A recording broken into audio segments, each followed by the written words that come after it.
Hello, I'm Stephen of Sowerby Ash Framing in Aldbourne, North Wiltshire. I've been a woodworker my whole life, starting as a cabinet maker and antique restorer, and then I switched over to making the ash frame bodywork for veteran, vintage and classic cars, as well as doing the interior trim, veneering, polishing, again of such cars. So one of the current projects at the moment is the interior trim from a Mark II Cortina 1600E, one of Ford's classics. So here's dashboard from said car, and unfortunately this one's led quite a hard life because at some time in the past someone has had a go at restoring it, and they sanded the lacquer off and they've sanded all of the veneer off as well. So what we're seeing here is the actual core plywood that's been stained and polished. So to give you a comparison, here is another Cortina 1600E that still has the veneer on. So if we put them side by side, you can see the difference there. So this one, just been gradually dismantling all of the furniture, the hinges and latches and such like off of it, and now I'm going to be dismantling, taking these brackets off to take these door cappings, because they're in two parts. You've got the top and the side here. So now that's the next stage. So what I'll be showing you in this video is tips, tricks, hints of the trade. And although this current project is a Cortina 1600E, the process is, the restoration is just as applicable whether it is a Cortina, a Rolls Royce or a Bentley, a Jaguar, any classic car with a woodwork trim interior.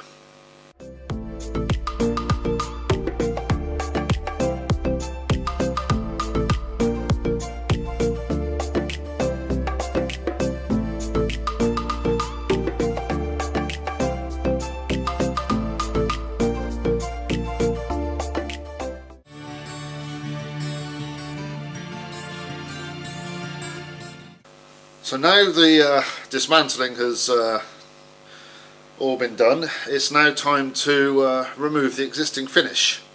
Now, back 10-20 years ago you could do this chemically using nitromols or equivalent paint stripper.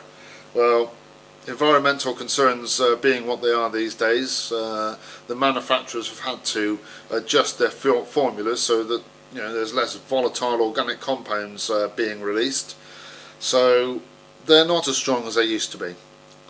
So when it comes now to removing finish on small items such as this, my preferred method now is to use what's called a cabinet scraper. This is a small piece of flexible steel which you can bend like that,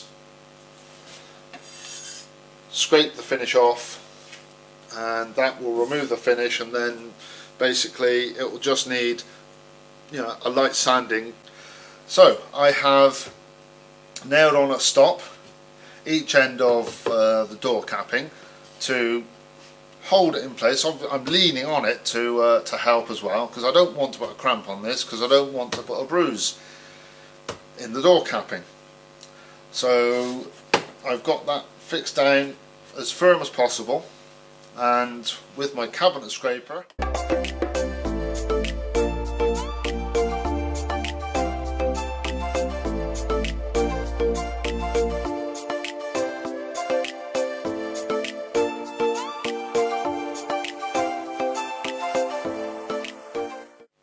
so I have got a fair bit of the veneer off with the scraping, so I'll be switching over now to sanding, but I'll be sanding by hand rather than using any power tools, because on the Cortina 1600E there's a curve here, and if you're not careful, using an electric sander and that, you could quite easily get rid of that nice shape there, you know, and doing it by hand with a nice cork sanding block and that, it's much easier to keep an eye on what's going on and make sure that that nice profile is still kept. Now, the reason the veneers come off, you can still see there's traces of it that's going to be sanded out now. Like I said earlier, unfortunately sometime in the past this set of woodwork was attacked by someone, and the original veneer on the actual dashboard itself has been sanded out, and also on two of the other door cappings the veneer has been totally removed. So unfortunately the original veneer here has to come off, and you know, I've got to take this right back down to the core. Okay, so now the sanding. So I've got 60 grit sandpaper here, which is really coarse, so I'm not going to be pressing that hard. So I'll just be keeping an eye on the veneer here and the core here as it slowly disappears, and making sure that that nice curved profile from top to bottom is maintained.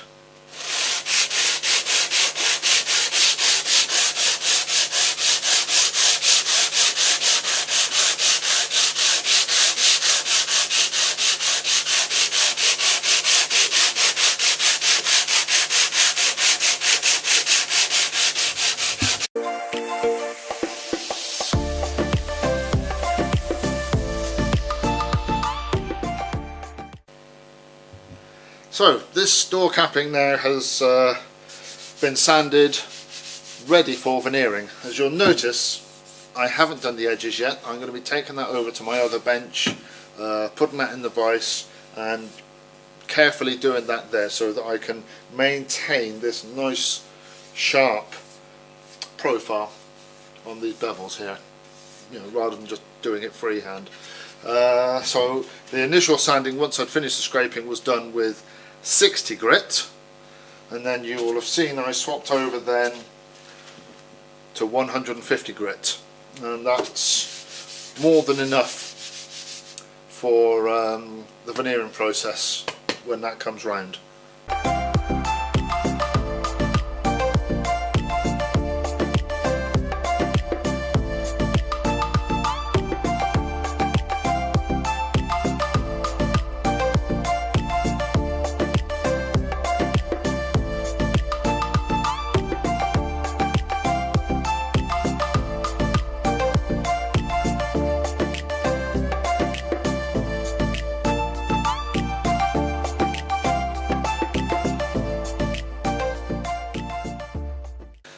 So in that last section where I was doing all of the bevels around the door cappings, you'll have noticed that one was taking considerably more time than the other three. Reason being, the one, which is this one, still has the original Ford lacquer on it from back in the factory days, back in the 60s. The other three, you know, they were the ones that had been, you know, completely stripped last time, and so someone in the past has, you know, put the lacquer on much thinner than the original Ford. So there we go, and you can see there's still some traces of the lacquer on this one that still needs to be sanded out.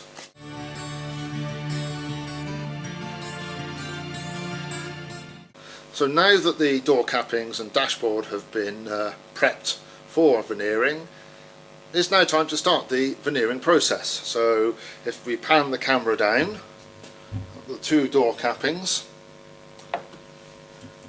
and first of all let's have a quick little chat. This is fir walnut veneer, English walnut.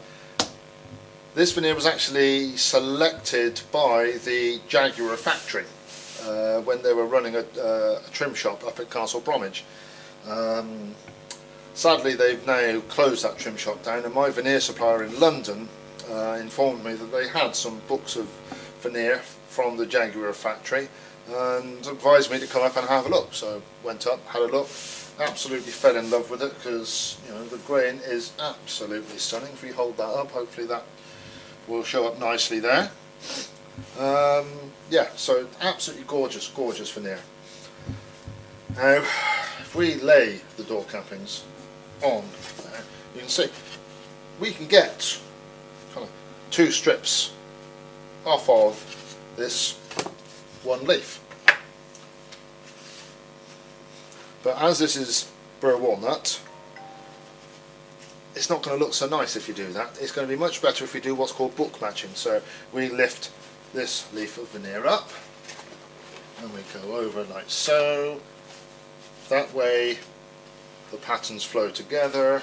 So there'll be one strip of veneer coming off of this leaf for that door capping, and then another for this door capping. And we do the same again with the next 2 leaves down for the other pair of door cappings. Now, when it comes to veneering, of course, there's so much choice when it comes to decorative veneers. The first choice of most people, of course, is this, the burr walnut. But if you want something lighter, we could say have a nice bird's eye maple, or there's all sorts of other burrs. One of my favourites is from the pencil cedar tree. The burr from that looks absolutely gorgeous. There's all sorts of choice. I mean, rosewood looks very nice. If you really wanted to go to town, you could, certainly on your, Bentley and Rolls-Royce interiors, on the door cappings and that, you'll have what's called a cross banding. So you'll have your central panel in here of your main timber, maybe your burr walnut, and then around the outside you'll get some much more straight-grained walnut, and you'd have this cross banding. It's a favourite technique of cabinet makers back in the day around the edge of dining tables and such like. And then if you wanted to raise your game even more, you could put a much lighter a string in there, or even a black string if you wanted to, which is a small piece of square section timber that would go in between your cross banding and your main veneer. The limits with this are almost infinite, almost. So now I'm going to cut the burr walnut veneer for the door cappings for the cortina. I've brought the book of veneer up onto the bench. You'll notice I've put another board on top of the bench. This isn't necessarily just to protect the bench, but it's always nice just to have a specific board for cutting of veneer on, rather than just always using the top of your workbench. If you have a specific board, it just makes the job nicer. So here's the veneer, 4 leaves just like this, and I'm going to take a strip for the door cappings right here, this level, because the grain here is just absolutely lovely. And when the job's done, and the door cappings are back in the car, it will just look the business. We're going to have a small offcut here and a larger one here, although that's technically waste for this job. That's saved up, just put to one side, and at a later date, for some more woodwork in another car, say, it will come in useful there, so it doesn't get thrown away.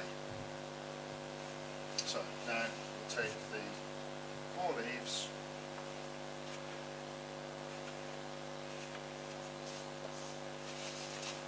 here, make sure they're all nicely lined up.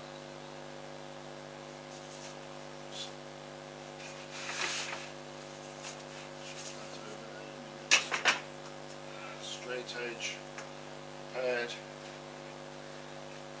Get the door capping to see.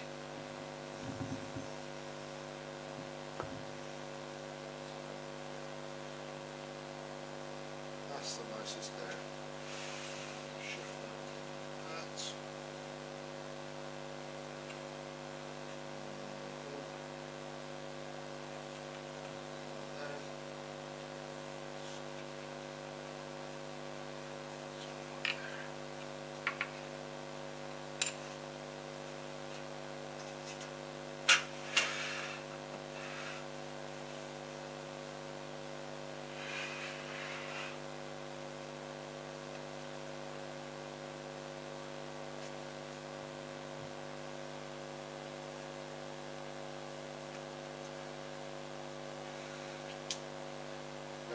nice sharp knife.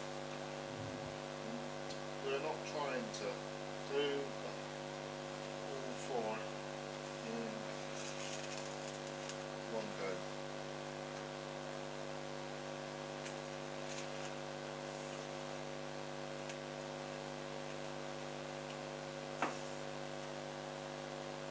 A series of small cuts is much better when using a knife.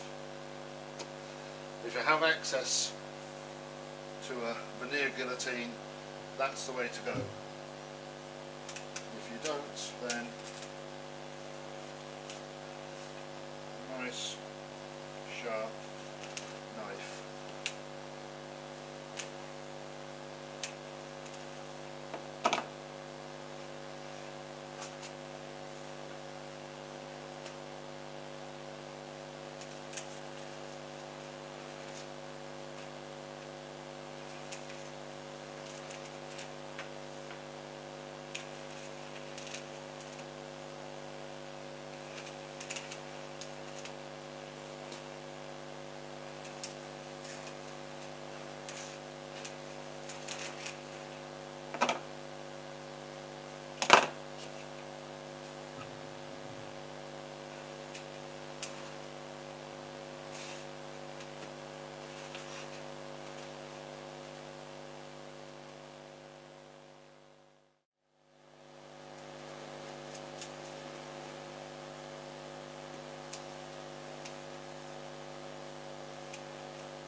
There we go. That's that. So that's that. And that's that. So the veneer is cut. I've now laid the door cappings out on the bench, ready to lay the veneer so that I can identify which bit of veneer is going onto which door capping.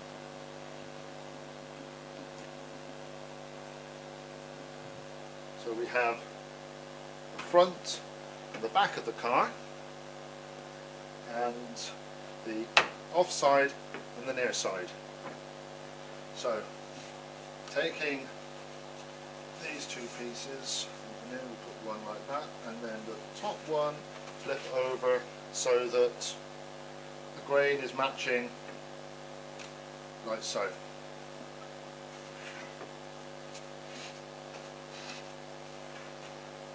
These two pieces, and again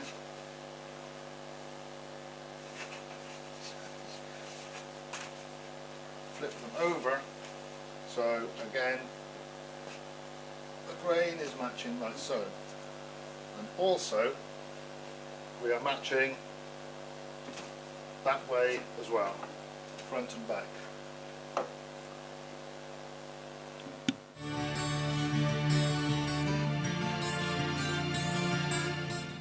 So now we come to the gluing up process, gluing the veneer to the door capping. I've set up my veneer press, which comprises the pump and the bag. I'm going to now put the glue on the substrate, put the veneer on, put the item inside the bag, put another bit of paper on top, clip it together, and then turn this on.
actually see through about the shape of the door capping. So the veneer, I can feel, is nicely pressed onto the core, and we have to leave the machine while the glue sets.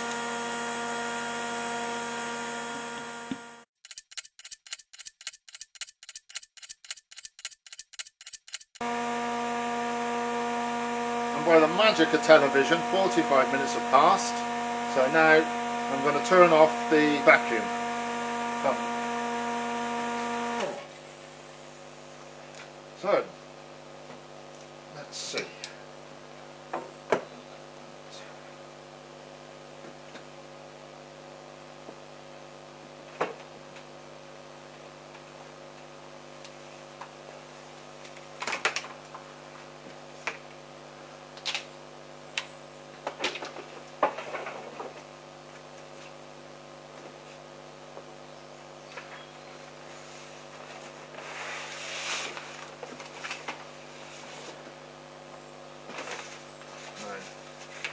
Paper will be stuck to this.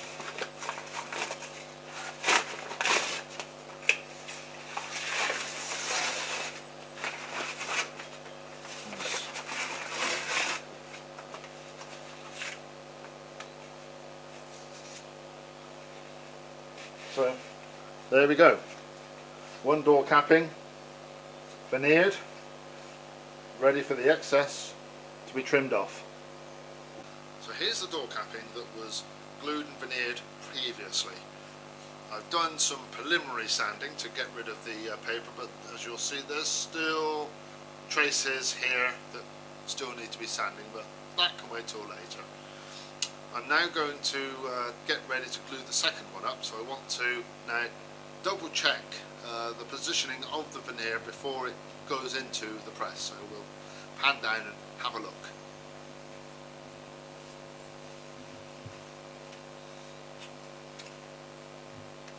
Yes, I'm happy with the veneer here. I've marked the position, and I've got these chalk marks here that lined up with these screw holes so that I can get that veneer in the right place before it goes into the bag. So I'm now going to put the glue on, get this in the bag, and get the second one done.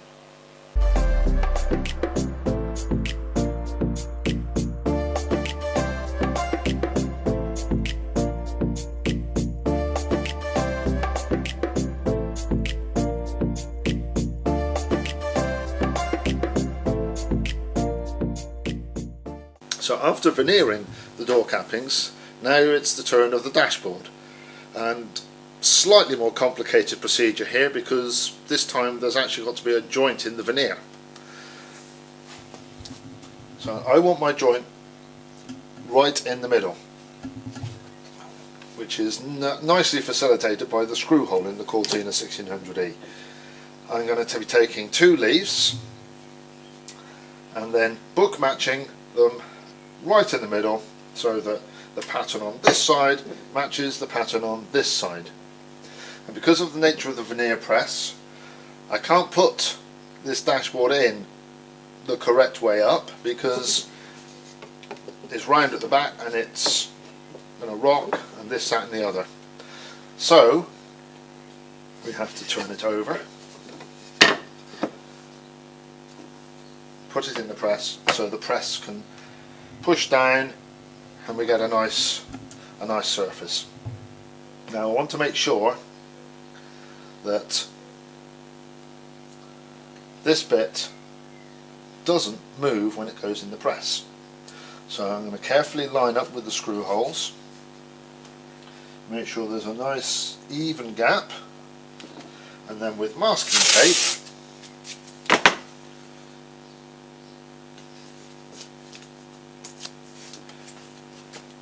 tape it so it doesn't move.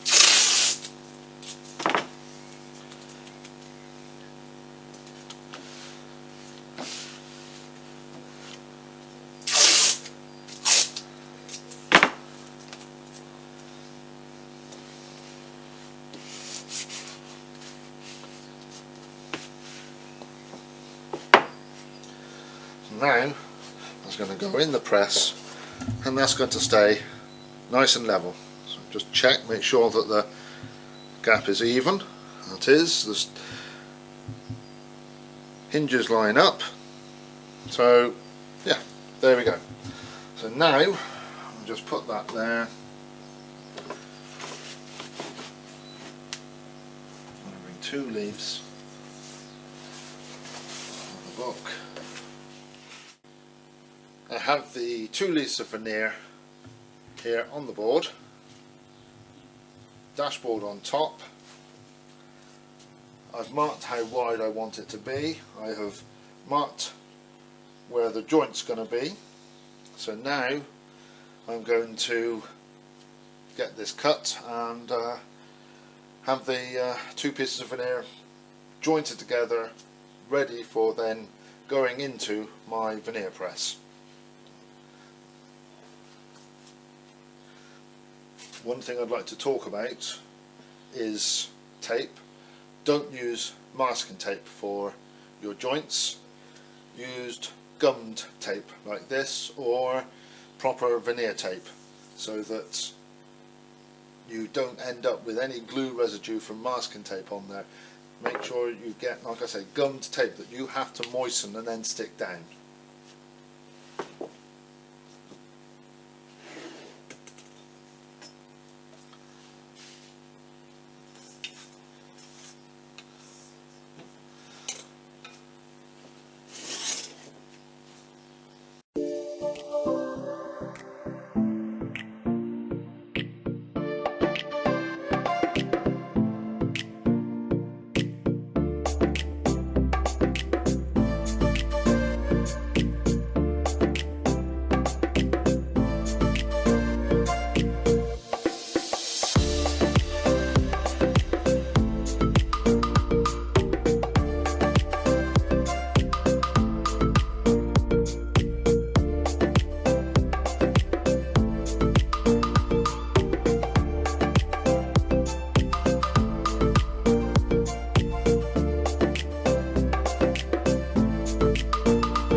Right, we will leave the tape to dry off and then set up the press and get the gluing up done. Everything's prepared now to apply the veneer to the dashboard, so let's get gluing.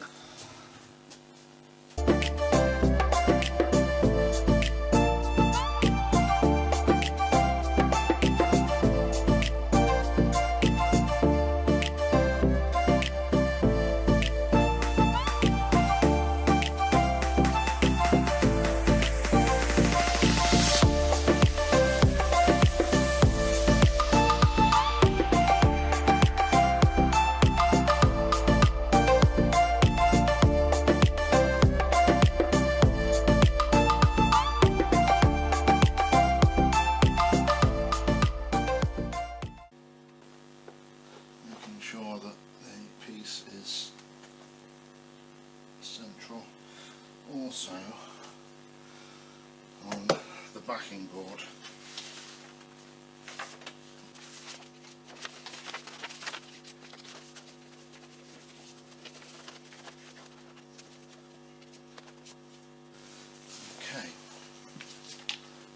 clip.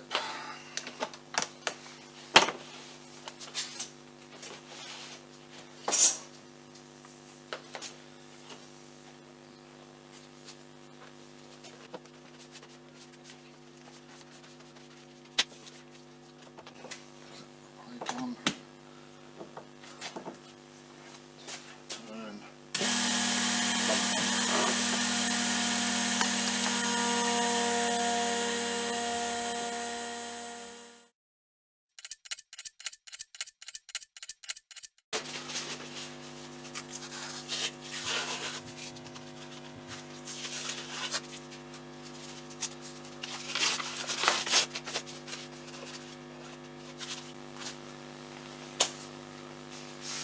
Well, there we go.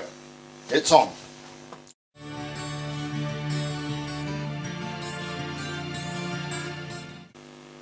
Dashboard is out of the press.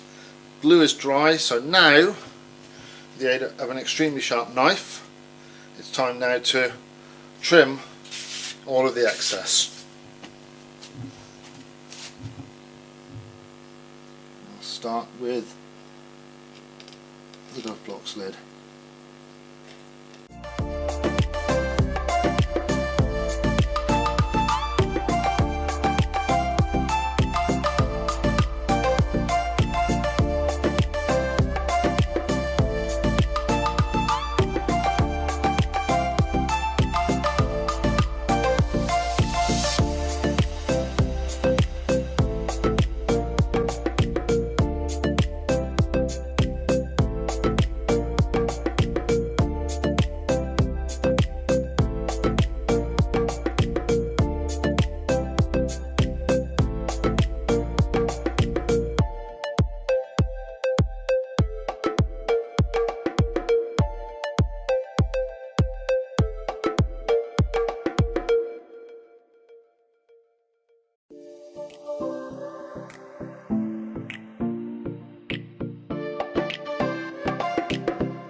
I have set up my spray gun, I've set up my compressor, I have a 50% mix of the sanding sealer, 50% of cellulose thinners.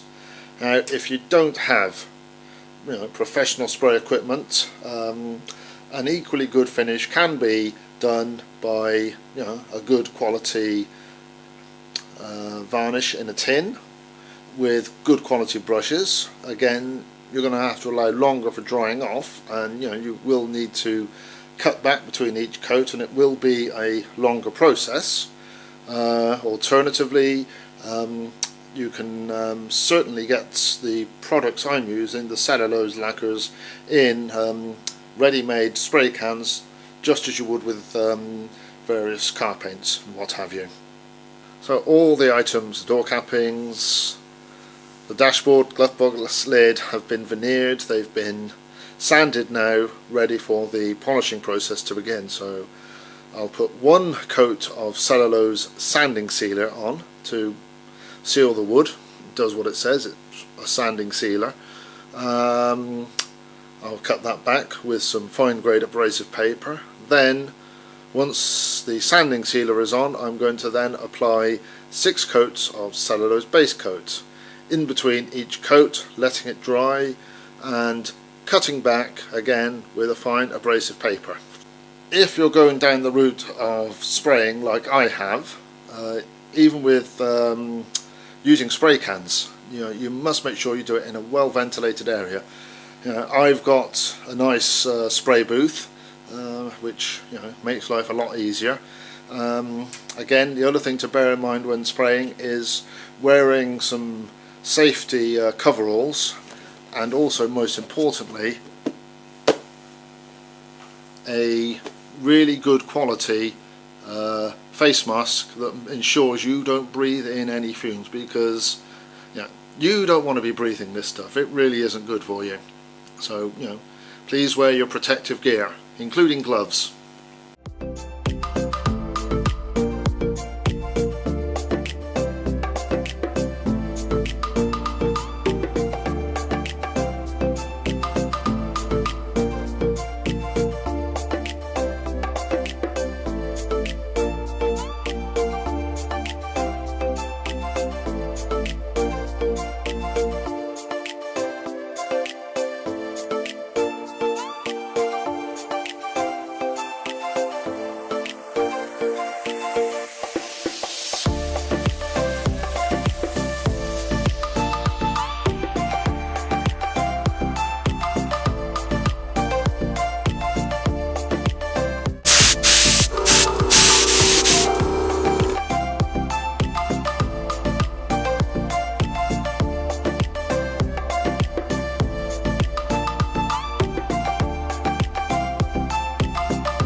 So, base coats, top coats, not forgetting of course right at the beginning the sanding sealer.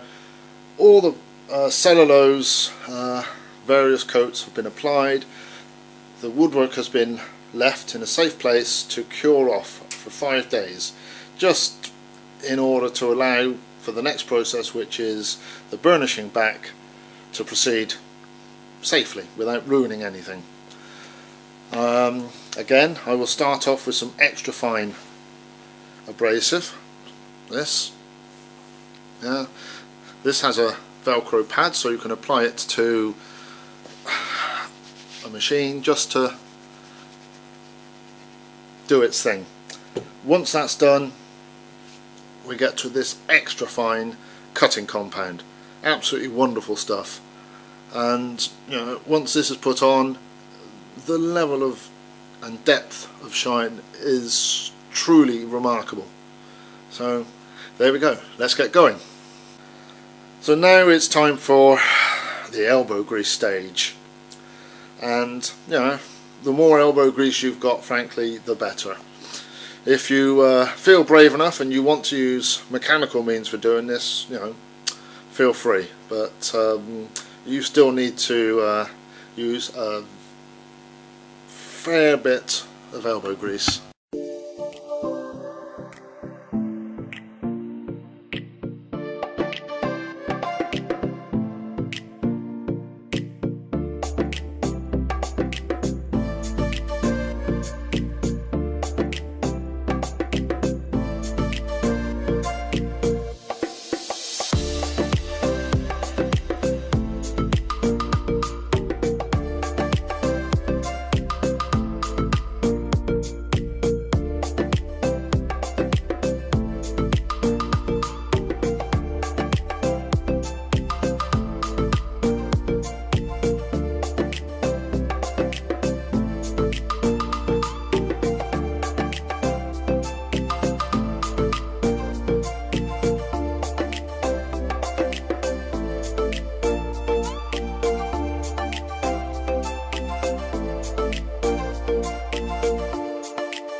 So the job is complete after a huge amount of blood, sweat, tears and copious amounts of elbow grease.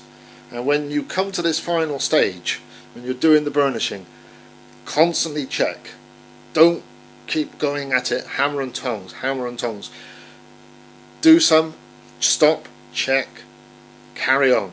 Don't keep rubbing away and away and away, because you're just going to rub the finish off. Just keep checking, make sure all those little scratches are out, and you'll end up with that lovely glossy glass-like surface. So just a question now of waiting for the customer to come and collect his woodwork.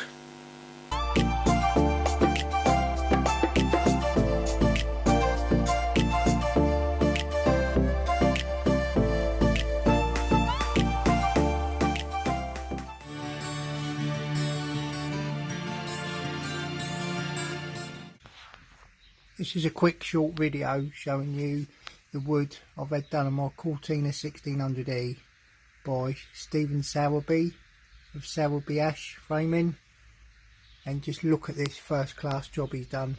I really wouldn't go nowhere else. It's just tip top work. Thoroughly recommend the guy. He told me to do first class and he's delivered first class.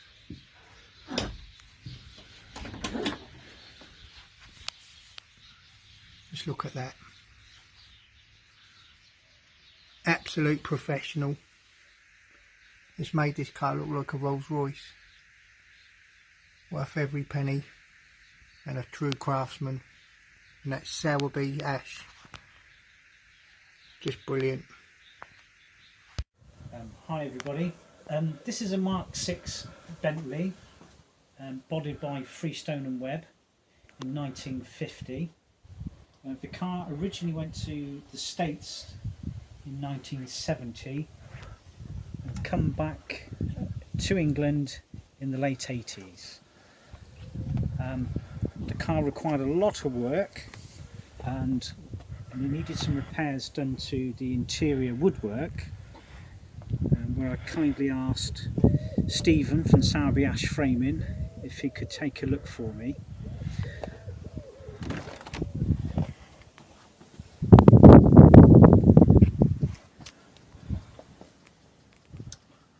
I wanted to keep the car as original as possible, so there was repairs to the woodwork where possible and a few replacement areas.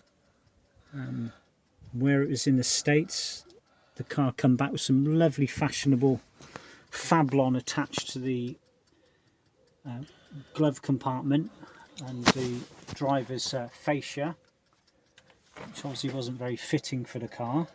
So Steve managed to repair the woodwork on there. There was a lot of damage to the actual dash pieces, and Stephen, to try and match this up as best as possible, did some nice bits of inlay work which I was very impressed with, and obviously refinished all the woodwork in the lustre it is now. And what a fantastic job he done. This is my 1970 1600E that I fully restored between 2017 and 2021. One of the most important jobs on a car interior, and especially a 1600E, is the wooden dashboard and the wooden door cappings. Like most of them that are 40, 50 years old, they're sun bleached, they're lacquer pill, and they're cracked. A friend of mine mentioned Stephen Sowerby, who lives up near Barbara. So I took the woods to Stephen, and I've got to say, he done a fabulous job. You can pick out the detail of all the wood grain, and it really sets off all the instruments, and really pleased with the job. Thanks, Stephen. Good morning everybody. This morning I'm going to show you the interior woodwork on my 1970 Mark II Cortina 1600E. This woodwork has recently been totally refurbished by Stephen at Sowerby Ash Framing, and yeah, must admit, I am very impressed and very pleased with the results. It's a non-standard finish for a Cortina 1600E, but like most Cortinas of this age, the wood was awful. It had been varnished many times by very many expert DIYers that could slap a bit of varnish on with a paintbrush. Not to my liking, not to my finish, and I must admit, I'm one of these that if I'm going to do something and I think the modification will improve the car, then I will modify the car, and that's exactly what we've done here. This has now been done with Jaguar Burr walnut, which I think you'll all agree looks pretty spectacular. So let me just go around the other side.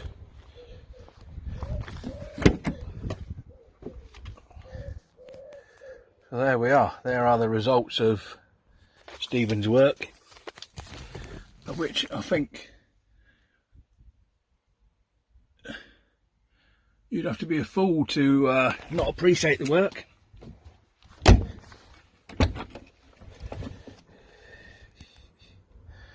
Well, there we are. One Cortina 1600E refurbished woodwork. Jaguar Burr walnut. Would I use Stephen of Sowerby ash framing again? Of course I would, every time.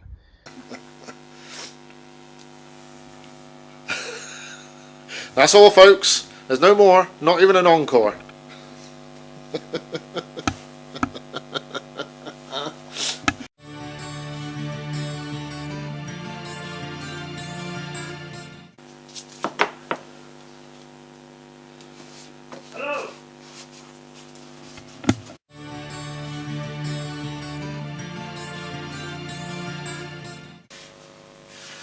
So, you may have noticed in that last section where I was doing the bevels all around the door cappings, one of the four took considerably longer.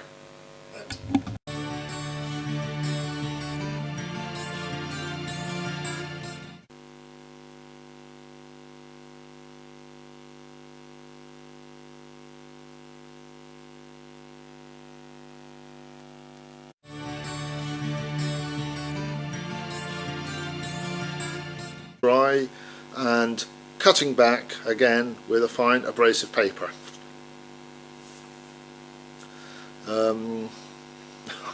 Bugger.